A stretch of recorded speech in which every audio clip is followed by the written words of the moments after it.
Tom Selleck, Ron Burgundy, Burt Reynolds, and Ron Swanson. None of them have anything on the stash that is Sir Galahad. And in honor of him and his epic mustache that I cannot grow, I will do this review with this construction paper mustache on my face.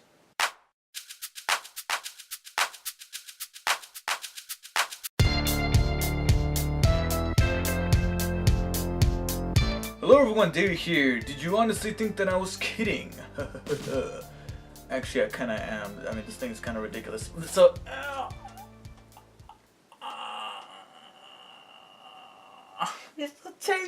so anyways, hey guys, David here with a brand new video game review, and I really do mean brand new, because this is probably the most relevant game that I'm going to review so far in this first quarter of the year, because up until this point I've been doing some rather, at this point, nostalgic reviews on some games that are a little bit old, but still kind of worthy of being talked about. I mean, I know that there's some that I have played recently that I know for a fact I'm not going to review it, because it's either too old, or I just don't feel like it's that important to really talk about. Like recently I played Far Cry, the original Far Cry. I'm definitely not going to review that. I just played it for kicks and to see what Far Cry is all about.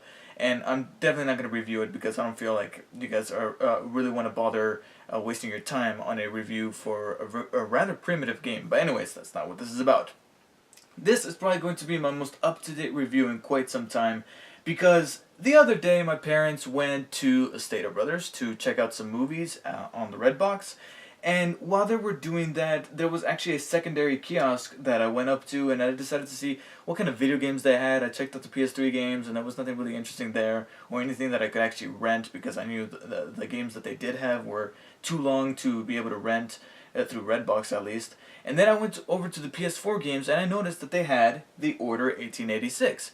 And figuring that I've heard all this debate about it being only about 5, maybe 6 hours long, I figured, you know what, let's do it. I rented it, I played it through the weekend, and so now here I am to bring you guys my review of The Order 1886. Now, an interesting thing to point out, this is a game on the PlayStation 4, exclusively to the PlayStation 4. And what's kind of neat is that thanks to the share button on the controller, I might just be able to use some gameplay footage, my own gameplay footage, because in the past I have used gameplay footage, but it wasn't particularly mine. It was from other websites, other places that allowed me to download it. You know, it's not like I ripped it using a illegitimate site. No, they actually had a link right there saying, do you want to download this clip? Go ahead and do so. Click here. And I did so, but still, that didn't stop them from infringing copyright claims on my videos, because even though they let me download their footage. Which, anyways, this is actually going to be my footage. The footage that you see in this review, should I decide to put any, is actually me playing the game, thanks to the share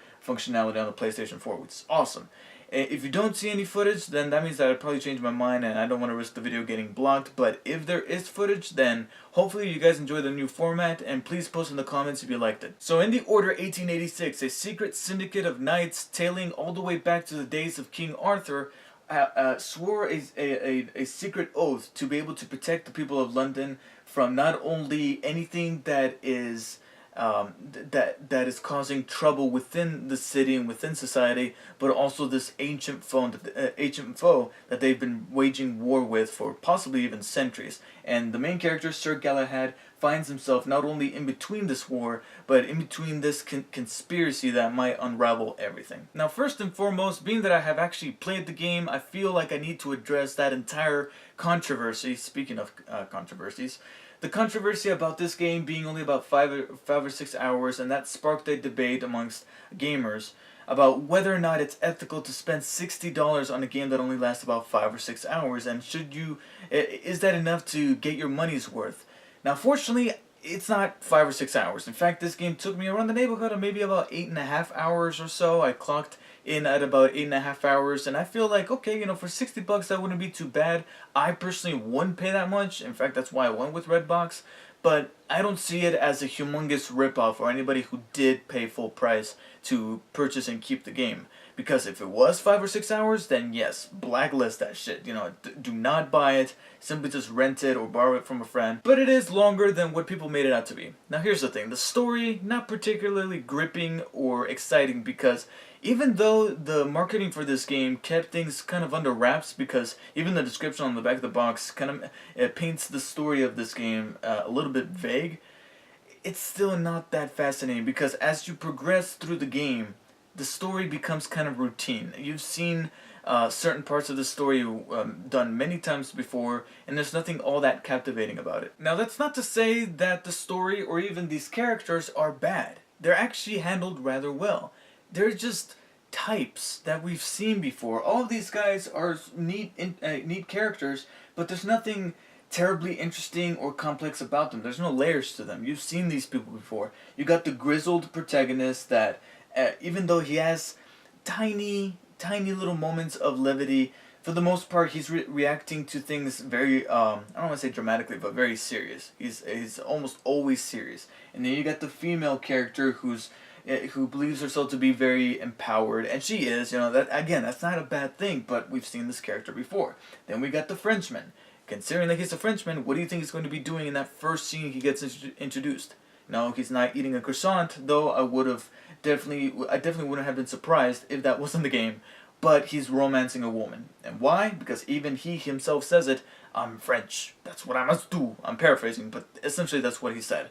And also you got the old mentor type of character, only he's a little bit tougher than he's usually portrayed in other stories of this type. And like I said, you've seen these characters before. Even some of the other supporting characters you don't see here. There's even one particular character that the story then tries to do a twist with, and that twist, not only was that twist itself kind of routine, but even what they do with this other character or characters on the side, I'm like, really?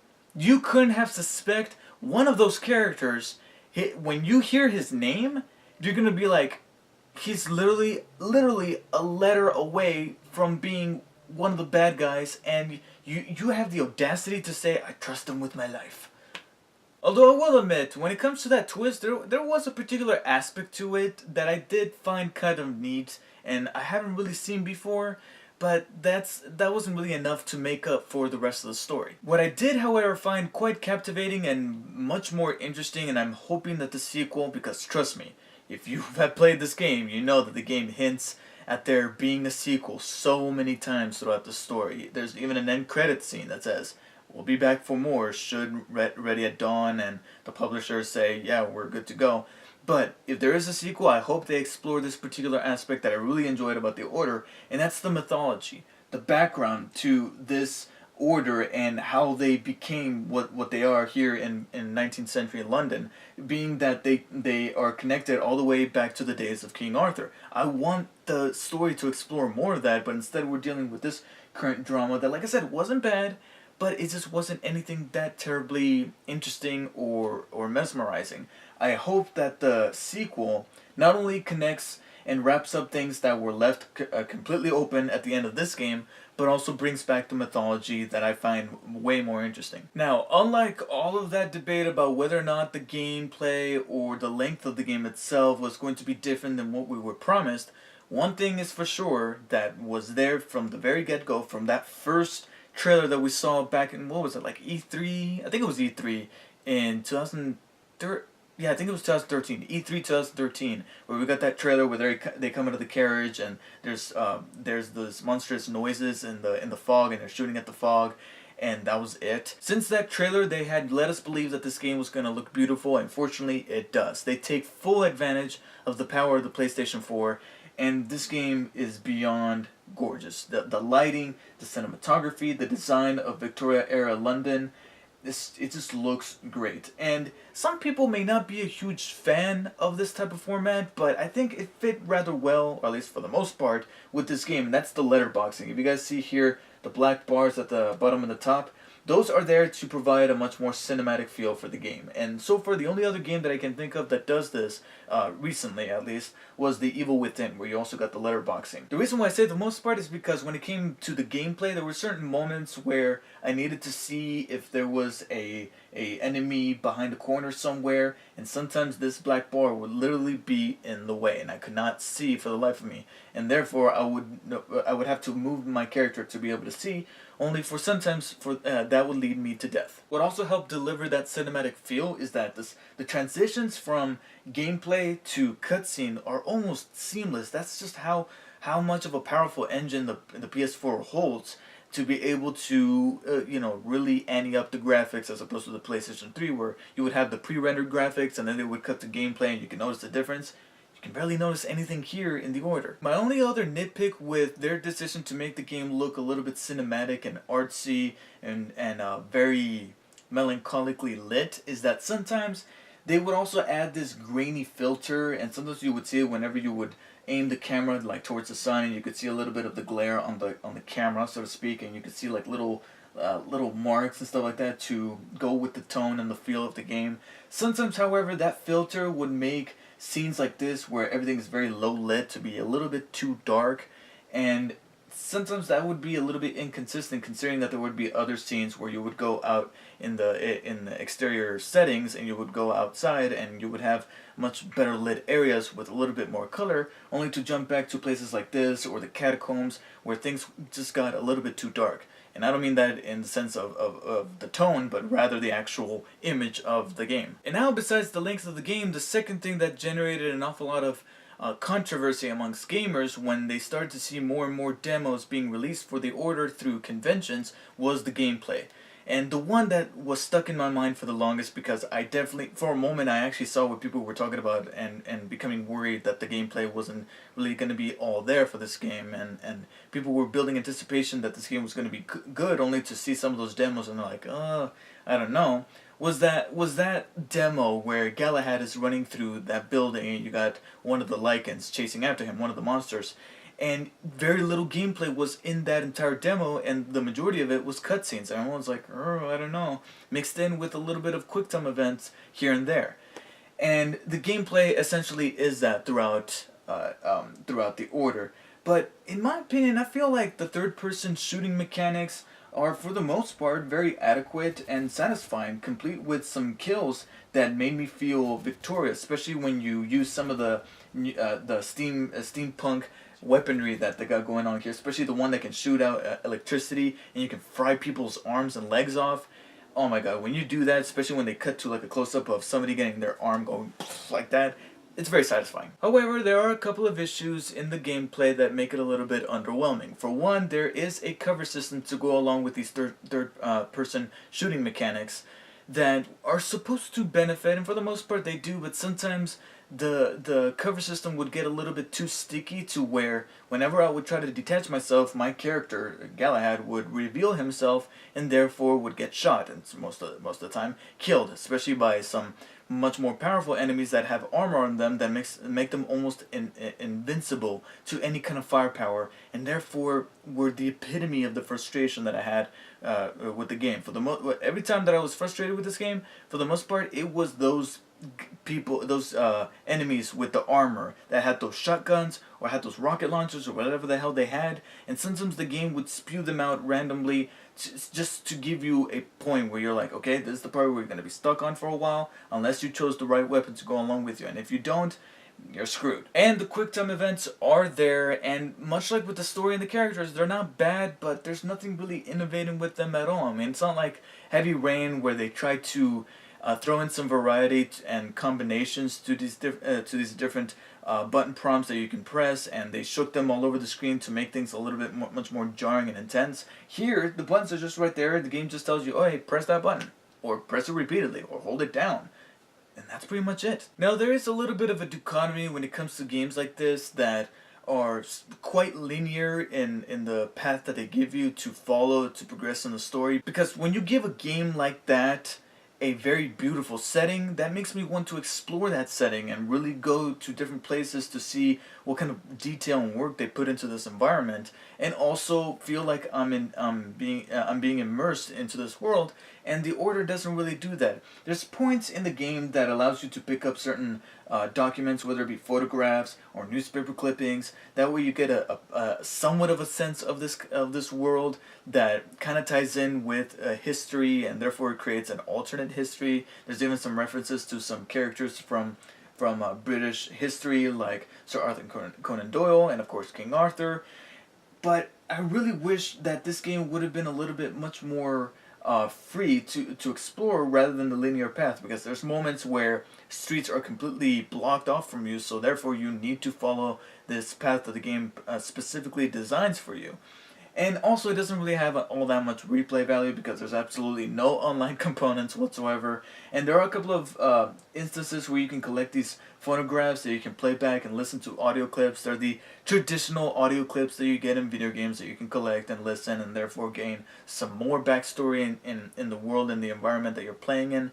But besides that, I really do not see all that much to really go back to with The Order. So with that said, here is my final thought.